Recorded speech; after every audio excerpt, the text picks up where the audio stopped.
my mother and father, when we first came to New Britain, there were certain families that they got to know that were the, let's say, the important families. One of the first families I remember was the McDo family. Mina McDo is pictured in this series. And Mrs. Mina McDo, I remember, she was all into education for her children.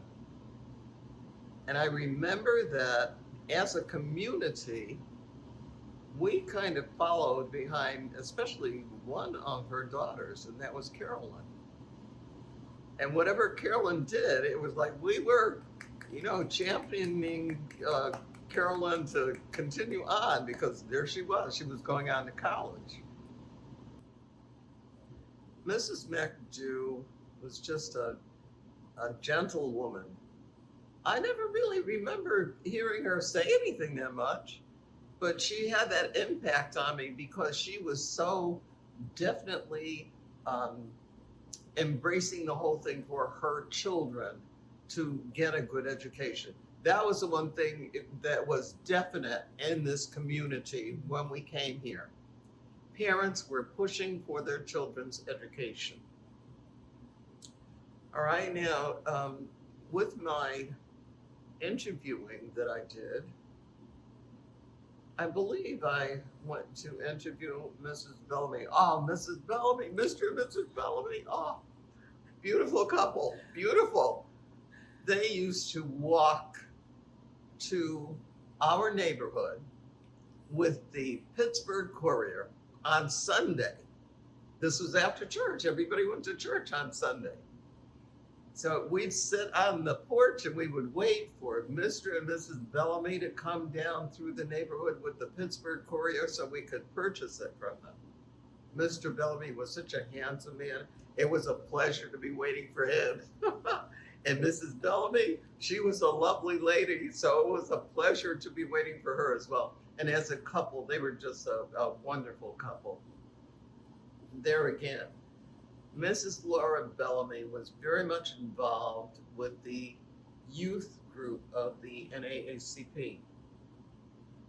And she would have, especially during February, she would have Black History, let's say, workshops for us. Most of us were teenagers, and I remember each year she would invite Mr. Rogers to come to teach us something about Black history. A story about my grandmother, who was also depicted. Now, my father wouldn't let me go to any of the school events usually. And my grandmother, there was the brigade, girls' brigade at St. Joseph's Church. I wanted to be a part of that. So I went to St. Joseph's School and I wanted to be a part of that. So my grandmother told my father that she would meet me downtown at the bus stop and she would walk with me to the school so I could take part. And to this day, I thank Grandma so much. Because she walked down Myrtle Street during the cold of winter to the bus stop to meet me, to walk in that cold down to St. Joseph's School for me to participate.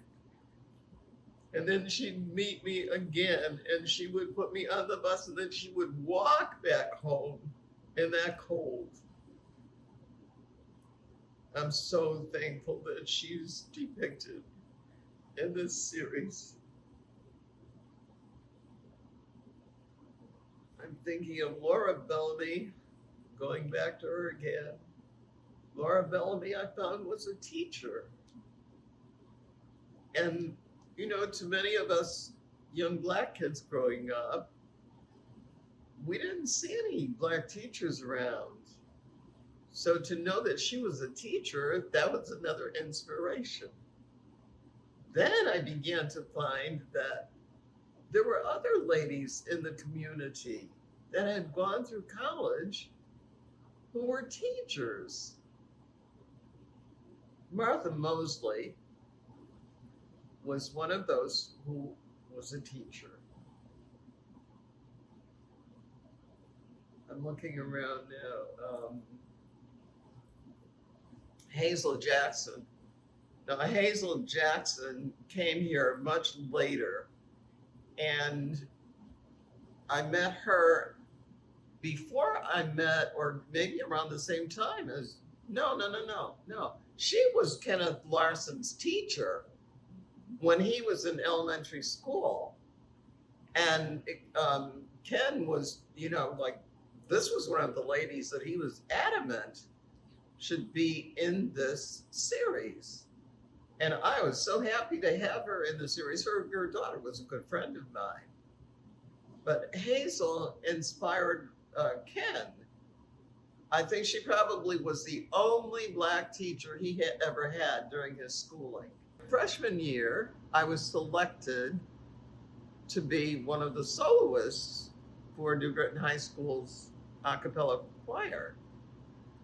And that first time that I sang out in the audience was this lady who said for me, I didn't know why she wanted me. She asked one of the students to bring me to her. I went to see her. She introduced herself as Harriet Hale Linger. And she said, I'd like you to come and study voice with me. Oh, that sounds pretty good. All right. So she gave me her address. I went to her house, and lo and behold, the students were all singing opera. And I'm sitting there and I'm listening and I'm saying, I don't want to be an opera singer. So she came to me, Harriet came to me, and she started to talk to me. And I said, Mrs. Linger, I really don't want to be an opera singer. And she said, you don't? She said, what do you want to be? And I said, I want to be a popular singer. So she said, oh, but Elizabeth, don't you know all the best popular singers have studied opera? That was all she had to say. All right. I studied opera. That's my freshman year, 10th grade. Going into my junior year, 11th grade, Mrs. Linger took us to sing at Carnegie Hall. And it was not just singing as a group. She took us there to sing arias from the different operas. And she had selected my role as Micaela from Carmen. And I go back to these ladies in our car going to New York, driving to New York. Some of these ladies were with us to support me. Chance to meet Marian Anderson. And Marian Anderson lived in Connecticut. There's so many, pieces of the puzzle that kind of come together. Mrs. Linger introduced us to Marian Anderson. When we got to Carnegie Hall, Mrs. Linger said, Elizabeth, your makeup person is the same makeup person that does Marian Anderson. Wow. What would these ladies, these wonderful ladies, say about being exhibited at the oldest American art museum in the world? I think they would just be so amazed that anything like this could happen for them. But they also would say that there was a possibility that it would happen. But I know that they would be so amazed, as I am, that they are being exhibited here. Beautifully, beautifully. Mama, Grandma, Mrs. Diggs, Hazel Jackson, Mrs. Bellamy, Jane Johnson, Ms. Mina McDew, Mrs. Moorhead, Mrs. Virginia Moorhead. These ladies now, Mrs. Virginia Moorhead, she was an outward lady anyway, very elegant and all. She might have thought that she should be here anyway because she was that kind of lady. And Mrs. Willis, who is not pictured here, but her grandchild is. Now, I know that Mrs. Willis would say, yes, my grandchild, Monica Willis Parker, Dr. Monica Willis Parker, yes, she should be pictured here. And she, even though she's pictured here, I know that she would be humbled. I know that she's humbled. And that is the word for all these ladies, really, that they would be humbled. They would be amazed, and they would be so humbled and so happy to represent the Black community.